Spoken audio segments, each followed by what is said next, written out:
ஒரு சின்ன கதையிலே இருந்து நான் தூங்குகிறேன். ஒரு நாட்டிலே ஒரு பெரிய அரசன் இருந்தான். ஒரு பெரிய கொடுங்கோலனான அரசன் அவன். அவனுக்கு மக்களை வாட்டி வதைப்பதிலே பெரிய இன்பம் காணக்கூடிய ஒரு அரசன். அந்த அரசன் நகர்வலம் வருகிறான். அவன் தன்னுடைய பரிவாரங்களோடு, தனக்கு உகந்த அந்த மனிதர்களோடு எப்போதும் ஒரு பரிவாரம் வரக்கூடிய ஒரு அரசன். அவன் அப்படி நடந்து வருகிற பொழுது தன்னுடைய எப்போதும் பக்கத்துணையாக இருக்கக்கூடிய 2 மந்திரிகளோடு அவன் கேட்கிறான், நாடு எப்படி இருக்கிறது? இந்த மக்கள் எப்படி இருக்கிறார்கள்? மகிழ்ச்சியாக இருக்கிறார்களா? மழை பெய்கிறதா? பசி பஞ்சம் எதுவும் இல்லை அல்லவா? எல்லோரும் உண்டு மகிழ்கிறார்களா என்றெல்லாம் அவன் கேட்டவாறு நடந்து வருகிறான். மந்திரிகள் சொல்லுகிறார்கள், பசி இல்லை, பஞ்சம் இல்லை, வரி இல்லை, எதுவும் இல்லை, மக்களெல்லாம் மகிழ்ச்சியில் திளைத்து கிடக்கிறார்கள், அவர்களுக்கு ஒரு கவலையும் இல்லை என்றோடும் அவர்கள் சிரித்துக் கொண்டே நடந்து போகிறார்கள். அவர்கள் நடந்து போகிற பொழுது ஈன சுரத்திலே ஒரு சப்தம் கேட்கிறது, அம்மா பசிக்குது, அம்மா பசிக்குது, அம்மா பசிக்குது அப்படின்னு சொல்லக்கூடிய ஒரு சத்தம் கேட்கிறது. அந்த அரசன் அப்படியே நிற்கிறான். நின்றுட்டு சொல்றான், என்ன நீங்க இப்பதான் எல்லாரும் பசி இல்லை, பஞ்சம் இல்லை, எல்லாரும் சிறப்பா இருக்கிறீங்க அப்படின்னு சொல்லிட்டு இருந்தீங்க, இப்ப திடீர்னு பார்த்தா இப்படி ஒரு சத்தம் எனக்கு கேட்குதே, இது உங்களால எப்படி சகிச்சிக்க முடியுது அப்படிங்கிற மாதிரி அந்த மந்திரி பிரதானிகளிடம் கேட்கிறான். அந்த அரசனுக்கு துணையாக இருக்கக்கூடிய ஒரு அற்புதமான ஒரு மந்திரி உடனே வேக வேகமாக போகிறார். போய் கொஞ்ச நேரத்தில் வருகிறார். சப்தம் நின்று விடுகிறது. ஆனால் அந்த மந்திரி பிரதானியுடைய கைகளிலே இரத்த கரை படிந்து போயிருக்கிறது. அரசன் ஆச்சரியத்தோடு கேட்கிறான், சத்தம் நின்று விட்டதே, நீங்கள் என்ன செய்தீர்கள் என்று. உடனே அந்த மந்திரி சொல்லுகிறான், இல்லை மன்னா, நான் அந்த குழந்தையினுடைய நாக்கை அறுத்து விட்டேன், இனி எப்படி அது சத்தம் போடும் என்று அந்த மந்திரி சொல்லுகிறார். மன்னர் சிரித்துக்கொண்டு, அந்த அரசன் சிரித்துக்கொண்டு இருவரும் திரும்ப நடக்கிறார்கள். கொஞ்சம் தூரம் நடந்த பிறகு மீண்டும் சத்தம் கேட்கிறது, அம்மா பசிக்குது, அம்மா பசிக்குது. பதட்டப்பட்ட அந்த மந்திரி ஓடி போய் பார்க்கிறான். வந்த வேகத்தில் திரும்ப வந்து அரசனிடம் சொல்லுகிறான், அரசே, அந்த நாக்கு வளர்ந்து இருக்கிறது, திரும்பவும் வளர்ந்து விட்டது. பிறகு அரசன் உத்தரவிடுகிறான், நாக்கு வளர்ந்து விட்டது என்று சொன்னால் நீங்கள் மறுபடியும் அந்த நாக்கை அறுத்து விடுங்கள் என்று. மந்திரி ஓடுகிறார் நாக்கை அறுப்பதற்காக. இரத்தக்கரையோடு திரும்ப வருகிறார். நாக்கு வளருகிறது. மந்திரி போகிறார், அறுக்கிறார், வெட்டுகிறார். மன்னர் திரும்ப திரும்ப அரசர் உத்தரவிடுகிறார். அந்த நாக்கு அறுக்கப்படுகிறது. ஒரு கட்டத்திலே அந்த மந்திரி சோர்ந்து விழுகிறான். அதற்கு மேலான அவனால் நாக்கை அறுக்க முடியவில்லை. அந்த நாடகம், அந்த கதை இவ்வாறாக ஒரு பெருங்குரலோடு விடைபெறும். பசி நாக்கை எவனாலும் அறுக்க முடியாது. இது ஒரு நாடகம், ஒரு கதை. இந்த கதை நான் சொல்லக்கூடியது இன்றைக்கு நேற்று அல்ல. ஒரு 80 வருடங்களுக்கு முன்னால் இந்த கதை கேரளாவிலே உருவாகி இருக்கிறது. எனக்கு என்ன ஆச்சரியம் அப்படின்னா, 80 வருஷத்துக்கு பிறகு இந்த கதை இன்னைக்கு ஃப்ரெஷ்ஷா இருக்கு. இன்னைக்கு இந்த கதையை கொண்டு வந்து நாம் எங்கெல்லாம் பொருத்த முடியும்? அந்த கதை துவங்கப்பட்ட காலத்தில், உருவாக்கப்பட்ட காலத்திலே விட அது இன்றைக்கு எப்படியெல்லாம் வியாபித்து வந்திருக்கிறது. மனித சமூகத்திலே ஒரு கதையினுடைய போக்கு என்பது எவ்வளவு நீண்டு வருகிறது என்பதைத்தான் நான் இந்த கதையின் வாயிலாக குறிப்பிட விரும்புகிறேன். இப்ப நாம எடுத்துக்க முடியும், ஒரு கதை என்பது ஒரு தோட்டா அல்ல, அது 1000 தோட்டாக்கள். அது காலந்தோறும் விதவிதமாக வெடித்துக் கொண்டிருக்கும், விதவிதமாக துளைத்துக் கொண்டிருக்கும். ஒரு கதையை ஒரு சரியான ஒரு கதை எழுதி போடும் பொழுது, ஒரு சமூகத்துக்குள்ளே அது விடப்படுகிற பொழுது அது மொழி கலந்து விடுகிறது. அது எழுதப்பட்ட ஒரு மொழியிலே இருந்து விலகி அது வேறொரு மொழிக்கு போய் விடுகிறது. இன்னும் ஆயிரக்கணக்கான மொழிகளிலே வாழக்கூடிய ஒன்றாக கதை மாறிவிடும். நீங்க வேற எந்த வகையான இந்த கலை வெளிப்பாடு நம்மகிட்ட இருக்கக்கூடிய இந்த ஆர்ட் ஃபார்ம் எந்த வகையான விஷயங்களுக்கும் இல்லாத ஒன்று கவிதை, கதை போன்றவைகளுக்கு இருக்கிறது. இவை ரொம்ப காலத்தை கடந்து போயிடும். கதைகளுக்கு சர்வதேச அளவில் ஒரு பொதுவான ருசி ஒன்று உண்டு. அந்த ருசி பொதுவானதாக இருக்கும். அது இப்ப நமக்கு ஒரு கதை மலையாளத்தில் எழுதப்படுகிறது, அல்லது ஒரு கதை தெலுங்கில் எழுதப்படுகிறது, ஒரு கதை இன்னொரு மொழியில் எழுதப்படுகிறது. இந்த கதைகள் ஏதாவது ஒரு வகையில் நம்மை சேர்ந்து விடுகிறது. இப்படி அந்த கதைகள் நம்மை சேர்கிற பொழுது அவை அந்த எந்த தடையும் இல்லாமல் நம்மளோடு அந்த கதை உறவாட முடியும். ஒரு இன்னொரு பகுதியில் இருக்கக்கூடிய, இப்ப ஜப்பான்ல இருக்கக்கூடிய ஒரு உணவு நம்மளோடு உறவாடுமா? உணவு அது போன்ற ருசியை நமக்கு தருமானா? தராது. ஆனால் அங்க இருக்கக்கூடிய ஒரு கதை நம்மோடு சேர்ந்து வரக்கூடிய ஒன்றாக பார்க்க முடியும். ஏராளமான எழுத்து வடிவங்கள் எழுதப்பட்டிருக்கிறது. அவைகள் எல்லாம் கதைகளிலே தான் இருக்கிறது. நாம் யோசித்து பார்க்கலாம். நாம் இந்த பிரதேசம், நாம் வாழுகின்ற பகுதி, நாம் வசிக்கின்ற தெரு, நம் தெருவிலே இருக்கக்கூடிய பெண்கள், நம்முடைய மதம், நம்முடைய ஜாதி, அல்லது நமக்கு எதிராக இருக்கக்கூடிய ஒரு மதம், அல்லது நமக்கு எதிராக இருக்கக்கூடிய ஒரு ஜாதி, அந்த தெருவிலே இருக்கக்கூடிய வேறு வேறு பிரச்சனைகள், நம்மை சூழ்ந்து இருக்கக்கூடிய இந்த இயற்கையினுடைய அம்சங்கள், இவைகள் தான் ஒரு மனிதனுடைய கதை உலகமாக இருக்கு. இதுக்கு மேல ஒருத்தர் என்ன, இதுக்கு மேல உட்கார்ந்து ஒருத்தர் எழுத முடியாது. இவைகள் தான். அப்போ மனிதன் நாம் ஒரு பிறப்பின் அடிப்படையிலேயோ அல்லது ஒரு உயிராகவோ, வெறுமனே நாம் ஒரு உயிர் அல்ல. மனிதன் என்பவன் ஒரு மிருகத்தை போலவோ, ஒரு எலியை போலவோ, ஒரு புலியை போலவோ, ஒரு கரடியை போன்றோ விஞ்ஞான ரீதியாக ஒரு உயிர் மட்டுமல்ல. அவனுக்கு ஏன் கதை தேவைப்படுகிறது என்று சொன்னால், அவன் ஒரு பண்பாட்டு உயிராக இருக்கிறான். அவனுக்கென்று ஒரு பண்பாடு இருக்கிறது. அந்த பண்பாடுகளுக்குள் நுண் பண்பாடு இருக்கிறது. அவனுக்கென்று ஒரு தெரு இருக்கிறது. அந்த தெருவுக்குள்ளே நிறைய பாகுபாடுகள் இருக்கிறது. அவனுக்கென்று ஒரு மதம் இருக்கிறது. அந்த மதத்துக்குள்ள 1000 பிரச்சனைகள் இருக்கிறது. இவைகள் எல்லாவற்றையும் மனிதன் ஒரு பிறப்பிலேயே பெற்று விடுகிறான். அப்ப அவன் அந்த பண்பாடுகளோடு இவைகளுக்குள்ளால் எழுத வேண்டிய, இவைகளுக்குள்ளால் விமர்சனம் செய்ய வேண்டிய, ஒன்றை ஒன்று ஒடுக்குவதற்காகவும் அடுக்குவதற்குமான எழுத்துக்களை அவன் கதையாக குவித்து வைக்கப்பட வேண்டிய ஒரு அவசியம் இருக்கிறது. நாம் நிறைய பார்க்கலாம். இன்றைக்கு சொல்ல முடியாத பல விஷயங்கள். 1919 கெய்ரோவில் பிறந்த எஹ்சான் அப்துல் குத்தூஸ் என்ற ஒரு எழுத்தாளர், அவருடைய எழுத்துக்கள் இன்றைக்கு தமிழிலே கிடைக்கிறது. ரொம்ப அற்புதமா இருக்கும் அவருடைய கதை. சின்ன விஷயங்கள், ஒரு கிட்டத்தட்ட ஒரு 80 வருஷத்துக்கு முன்னாடி ஒருத்தன் எழுதி வச்சிருக்கான் அப்படின்னு சொல்லக்கூடியது ரொம்ப ஆச்சரியமாக இருக்கும். யுத்தத்துக்கு போக விரும்பாத அமெரிக்கன் என்று ஒரு கதை இருக்கிறது. அவருடைய கதை, 2 நாடுகளுக்கு இடையில யுத்தம் நடக்கிறது. அப்போ யுத்தம்னா எப்படி உங்களுக்கு 2 சோல்ஜர்ஸ் சண்டை போடுறது, நாம நினைச்சிட்டே இருப்போம். 2 படை வீரர்கள் சண்டை போடுகிறது. படை வீரர்கள் அவருடைய விருப்பத்துக்காக சண்டை போடக்கூடியவர்கள் அல்ல. இந்த நாட்டினுடைய படை வீரருக்கும் அந்த நாட்டினுடைய படை வீரருக்கும் எந்த தனிப்பட்ட பகையும் இருப்பதில்லை. அவர்களுக்குள் ஒரு பிரச்சனையும் இல்லை. இந்த அரசாங்கத்துக்கும் அந்த அரசாங்கத்துக்கும் ஒரு பிரச்சனை ஏற்படுகிறது. பிறகு யுத்தம் பிரகடனப்படுத்தப்படுகிறது. அமெரிக்காவுக்கும் ஜெர்மனிக்கும் ஒரு யுத்தம் நடக்கிறது. அதுல இருக்கக்கூடிய ஒரு அமெரிக்கனுக்கு அவன் யோசிச்சு பார்க்கறான், இனி ஒரு 10 நாள்ல 15 நாள்ல யுத்தம் நடக்க போது, 2 பேரும் சண்டை போட போறாங்க. அவன் யோசிச்சு பார்க்கறான், எனக்கும் ஒரு ஜெர்மனிக்காரனுக்கும் ஒரு பிரச்சனையும் இல்லையே, நான் ஏன் அவன்கிட்ட சண்டைக்கு போகணும்? அவனை போய் எதுக்கு நான் இந்த யுத்தத்தில் துப்பாக்கிலாம் எடுத்துட்டு போய் அவனை நான் சுட்டு கொல்லணும்? அதை விட முக்கியமாக இந்த தெருவுடைய கடைசி அர்த்தத்தில் தொடர்ந்து என்கிட்ட பிரச்சனை பண்ணிட்டு ஒருத்தன் இருக்கான், அவனை சுட்டுட்டு நான் உள்ள போயிடலாமே அப்படிங்கிற மாதிரியான ஒரு எண்ணம் அவனுக்கு வருகிறது. அவனுக்கு ஒரு பிரச்சனையுமே இல்லை. அவனுக்கு யுத்தத்துக்கு போகிறது விருப்பம் இல்லை. அவனுக்கு ஒரு ஜெர்மானியரோடும் பகை கிடையாது. அந்த அரசாங்கத்துக்கு பகை இருக்கிறது, அவ்வளவுதான். அவன் யுத்தத்துக்கு போகாமல் இருப்பதற்கு என்ன செய்ய வேண்டும் என்று யோசிக்கிறான். ரொம்ப நீண்ட நேரம் யோசித்து பார்த்துவிட்டு அந்த தெருவில் கடைசி அர்த்தத்தில் இவனை வாழ விடாமல் தொடர்ந்து தொல்லை செய்து கொண்டிருக்கக்கூடிய ஒருவனை போய் துப்பாக்கியால் சுடுவதற்கு முயற்சி பண்ணுகிறான். அதுவும் இவனுக்கு நேரடியாக சுடுறதுக்கு பயமா இருக்கு. அவன் ஐயோ ஒருத்தனை சுட போறோமே அப்படிங்கிற சங்கடம் இவனுக்கு இருக்கு. ரொம்ப தவறுதலாக கையில் சுடுகிறான். அவன் உயிருக்கு சேதம் வராத அளவுக்கு கையில் சுடுகிறான். கையில் சுடுகிற பொழுது அவனை சுட்ட குற்றத்திற்காக இவனை நீதிமன்றத்துக்கு கொண்டு போகிறார்கள். நீதிமன்றம் இவனுக்கு ஒரு தண்டனை கொடுக்கிறது, 2-3 வருடங்கள். இவன் ஜெயிலுக்கு போகும்போது கேட்கிறான், நான் திரும்ப விடுதலையாகி வருவதற்குள் அமெரிக்காவுக்கும் ஜெர்மானிக்குமான யுத்தம் நின்று விடுமா என்று ஒரு கேள்வியோடு அவன் போகிறான். அப்ப சாதாரண மனிதர்களுடைய வாழ்க்கையில் ஒரு கதை என்பது எவ்வளவு வருஷம் ஆச்சு இந்த கதை எழுதி, ஆனால் இந்த கதை இன்றைக்கும் வேறு வேறு அர்த்தங்களோடு இயங்கக்கூடியதாக, அது மொழி கடந்து, அது கெய்ரோவிலே இருந்து எப்படி எத்தனையோ மொழி கடந்து நம்முடைய வந்திருக்கக்கூடிய ஒரு விஷயமாக நாம் பார்க்கலாம். நண்பர்களே, நாம் நகர்மைய பார்வையுடையவர்கள். நம்முடைய கல்வி, இங்கே நிறைய மாணவர்கள் இருக்கிறதுனால நான் சொல்றேன், நாம் நகர்மைய பார்வையுடையவர்கள். நாம் ஒரு நகரம் சார்ந்து பார்க்கிறோம்.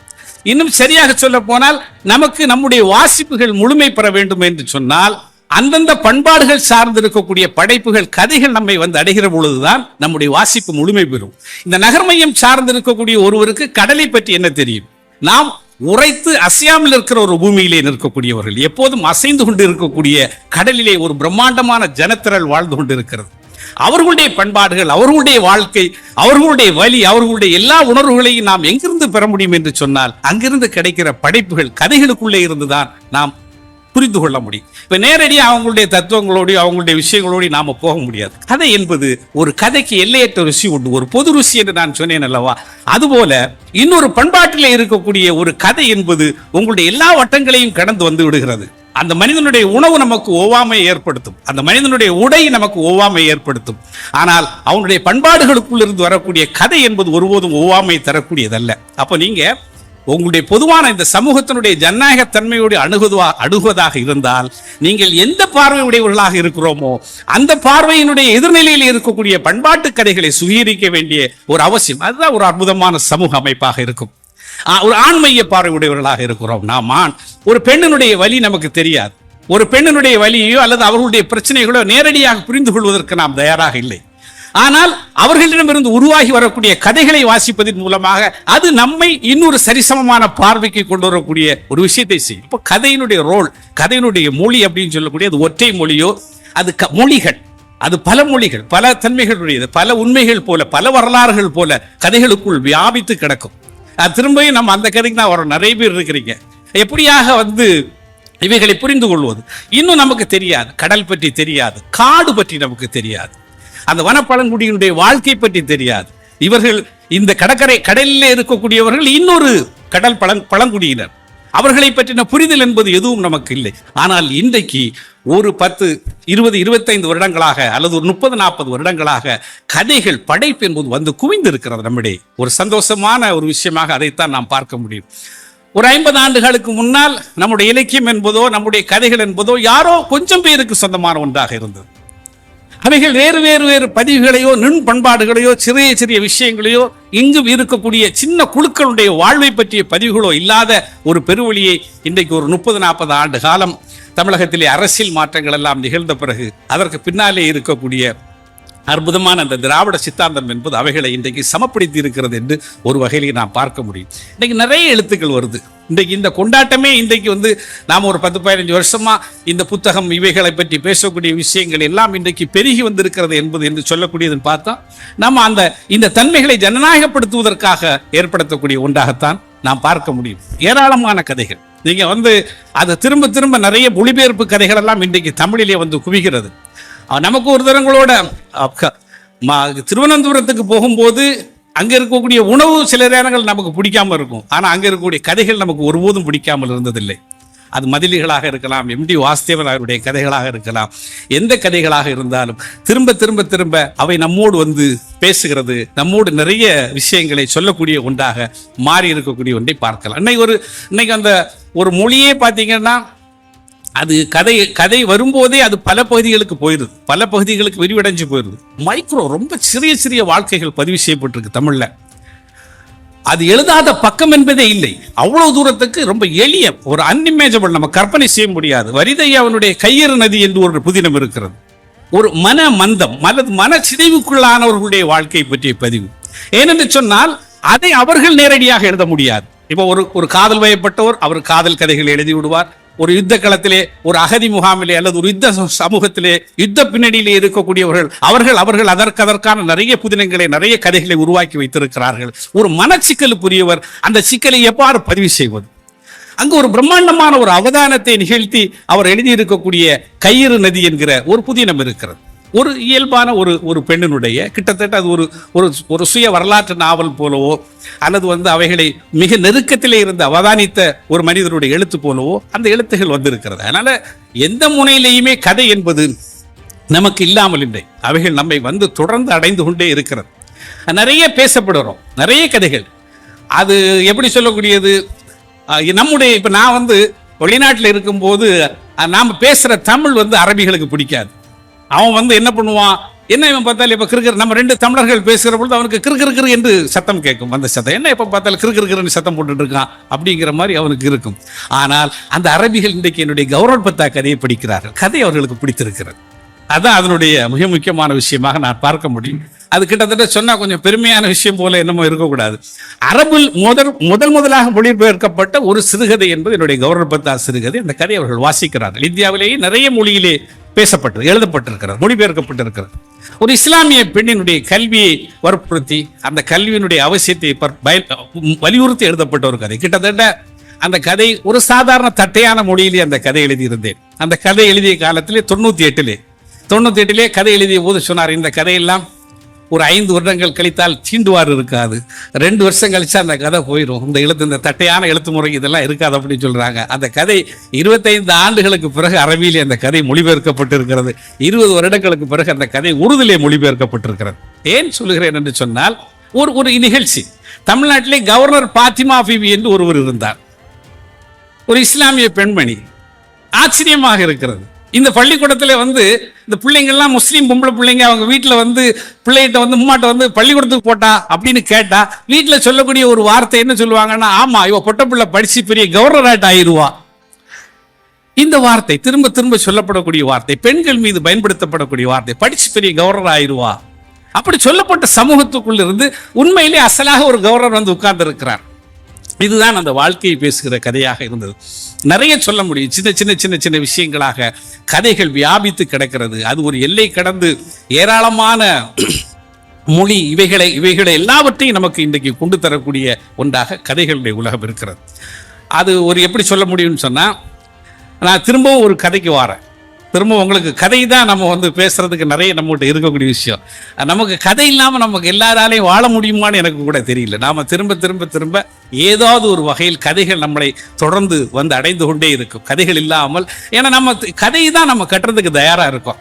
என்ன காரணம்னா, நம்முடைய ஏதாவது ஒரு விஷயத்தை சொல்லணும்ல. நம்முடைய அரசியல், நமக்கு ஒரு அரசியல் இருக்கிறது, அல்லது நமக்கு ஒரு நுட்பமான பார்வை இருக்கிறது.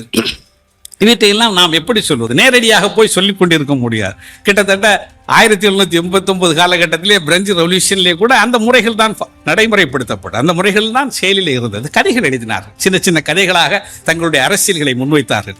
அரசியல் பேசப்பட்டது, ஒரு எதிர் அரசியல் பேசப்பட்டது, மொழியினுடைய அந்த ஆதிக்கம் ஒழிக்கப்பட்டது, அடக்கப்பட்டது. ரொம்ப ரொம்ப அருமையான விஷயங்களா இருக்கும். குர்ஆனிலே முஸ்லிம்களுடைய மிக முக்கியமான அந்த புனித பிரதியிலே தமிழ் படுத்துகிற பொழுது இப்படி ஒரு வாசகம், அவர் ஒரு கணவன் மனைவியுடைய விஷயம் பேசுகிற பொழுது சொல்வார்கள், உங்கள் மனைவியர் உங்களுடைய விளைநிலம், நீங்கள் விரும்பியவாறு சென்று வாருங்கள் அப்படின்னு சொல்லக்கூடிய ஒரு வரி, ஒரு வசனம் இருக்கு. தமிழ் அரபியிலிருந்து மொழிப்படுத்துகிற பொழுது, அரபியிலிருந்து தமிழுக்கு மொழிப்படுத்துகிற பொழுது ஒரு 25 ஆண்டுகளுக்கு முன்னால் அந்த தமிழ் டெக்ஸ்ட் அதுக்குள்ளாடி என்ன வார்த்தை இருந்தது என்று சொன்னால், உங்கள் மனைவியர் உங்களுடைய விளைநிலம், நீங்கள் விரும்பியவாறு சென்று வாருங்கள்.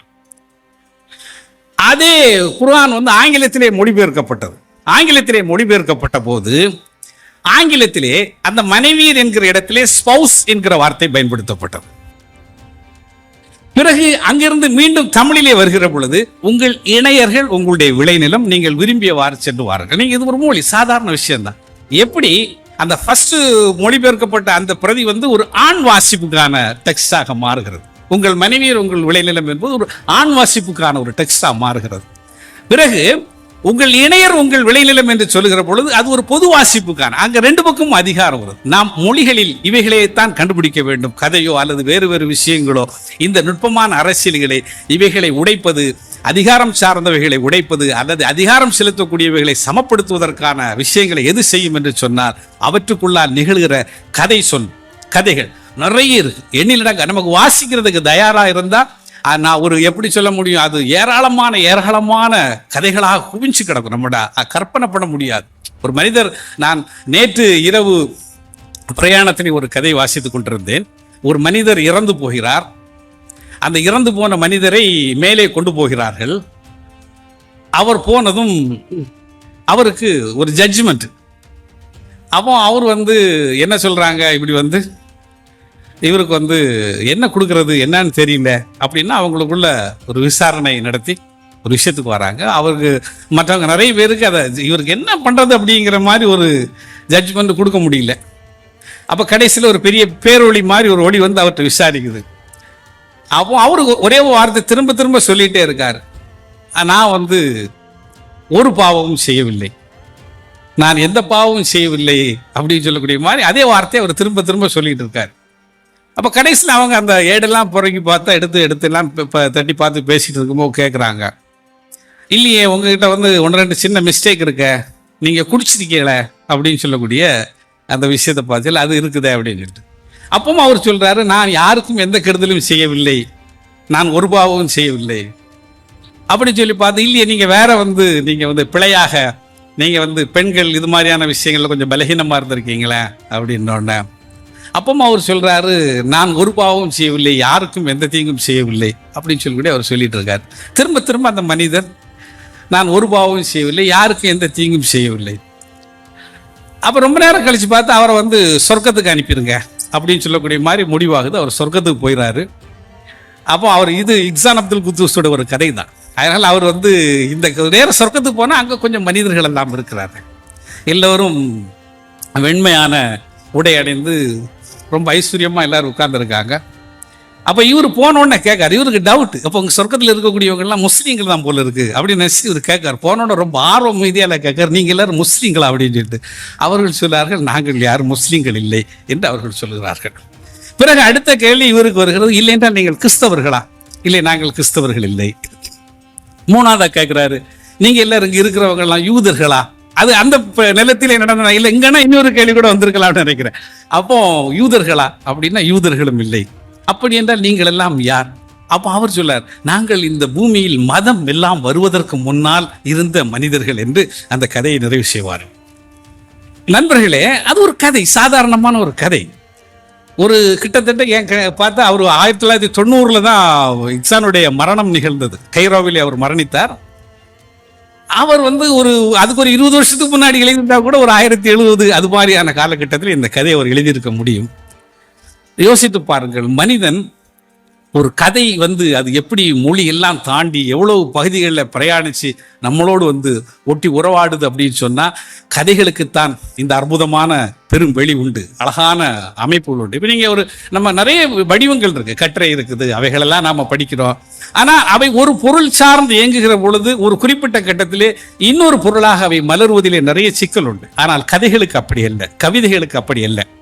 அவைகள் காலந்தோறும் தன்னை கட்டிக்கொண்டு புதிய புதிய யுக்திகளோடு புதிய புதிய விஷயங்களோடு இந்த சமூகத்தின் மீது ஒரு பாய்ச்சலை நிகழ்த்தி கொண்டே இருக்கும். யாராவது பார்ப்பாங்க, ஒருத்தன் பார்க்குறோம், ஒருத்தன் வந்து அன்றைய காலகட்டத்துக்கு ஒன்று கண்டுபிடிப்பான்.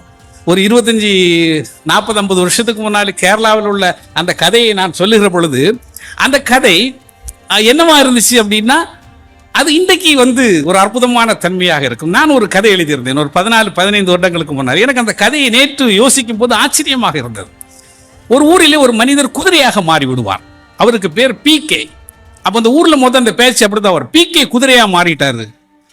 அப்போ அவருடைய நண்பர்கள் இருப்பாங்க, நண்பர்கள் அவரை காணலை, PK காணலை. அது விஷயம் தெரியாது அவங்களுக்கு. PK குதிரையா மாறிட்டார், அதனால PK வந்து வீட்டில் கட்டி போட்டிருக்காங்க.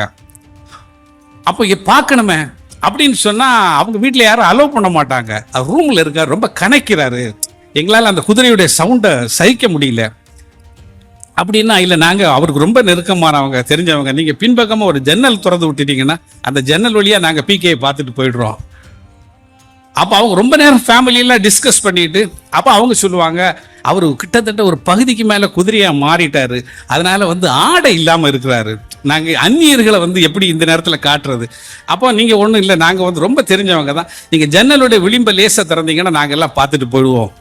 அப்போ இவங்க எல்லாம் ஒரு நண்பர்கள், அவருக்கு சம வயசு உள்ள 40, 45 வயசு அந்த நண்பர்கள்லாம் வந்து PK குதிரையாக மாறி இருக்கக்கூடிய PKயை வந்து ஜன்னல் வழியாக பார்க்க ஆரம்பிப்பாங்க. பார்க்க ஆரம்பிக்கும் போது PKக்கு முதுகில் 2-3 வரி விழுந்துட்டு இருக்கும். அப்போ இவங்க அந்த குதிரை கனைப்பு சத்தம் கேட்டு ஓடி வந்துருவாங்க. ஓடி வந்தால் மறுநாள் நண்பர்கள்லாம் உட்காந்து பேசுவாங்க. அப்போ அவர் சொல்லுவார், PK சாதாரணமான குதிரையாக மாறலை, PK ஒரு வரி குதிரையாக மாறிட்டு இருக்காரு, முதுகில் 3 வரி கிடந்து பார்த்தீங்களா அப்படின்னு சொல்லக்கூடிய ஒரு விஷயத்தை சொல்லுவாங்க. இப்போ இவங்களுக்குள்ள டிஸ்கஸ் நடக்கும், PK சாதாரண குதிரையா வரி குதிரையா அப்படின்னு சொல்லக்கூடிய ஒரு டிஸ்கஸ் நடந்துட்டு இருக்கு. அப்போ ஒரு 4-5 நாள் கழிச்சு பழையபடி வீட்டுக்குள்ள போகும்போது அது கன்ஃபார்ம் ஆகுது, அவருடைய உடம்புல வரி கூடிட்டே இருக்கு, கொஞ்சம் கொஞ்சமா வரி வந்து பெருசாயிட்டே இருக்கு, அதனால அவர் கிட்டத்தட்ட ஒரு வரி குதிரையாக மாறிட்டு இருக்காரு அப்படின்னு சொல்லக்கூடிய ஒரு சொல்லோடி வரும். இப்போ வந்து இவங்க ஒரு 2-3 நாள் கழிச்சு பழையபடி அதே மாதிரி ஒரு துவாரம் வழியா பார்க்க ஆரம்பிப்பாங்க. PK முழுக்க வரி குதிரையா மாறி இருப்பாரு. அவர் வரி குதிரையா மாறினதை விடவும் அந்த அறைகள்லையும் வரி உள்ள ஆரம்பிச்சிருக்கும். இந்த நண்பர்கள் சோகமா வந்து இருப்பாங்க. ஒரு 14-15 வருஷத்துக்கு முன்னாடி இப்படி ஒரு சிறுகதை எழுதியிருக்கானா.